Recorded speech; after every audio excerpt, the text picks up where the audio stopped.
Short video പാടുന്ന ഒരു പാട്ട് തന്നെയാണ്. വൈക്കത്തഷ്ടമി നാളിൽ ഞാനൊരു വഞ്ചിക്കാരിയെ കണ്ടു. വാകപ്പൂ മരച്ചോട്ടിൽ നിന്നപ്പോൾ വളകിലുക്കം കേട്ടു.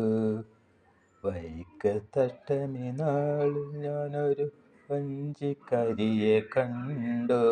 വാകപ്പൂ മരച്ചോട്ടിൽ നിന്നപ്പോൾ വളകിലുക്കം കേട്ടു. വളകിലുക്കിയ സുന്ദരി എന്നൊരു മന്ത്രവാദിയെ കണ്ടു. ജാലക്കാരൻ്റെ പീലിക്കണ്ണിൽ നീലപ്പൂവമ്പു കണ്ടു. നീലപ്പൂവമ്പു കണ്ടു. വൈക്കത്തഷ്ടമി നാളിൽ ഞാനൊരു വഞ്ചിക്കാരിയെ കണ്ടു. വാകപ്പൂ മരച്ചോട്ടിൽ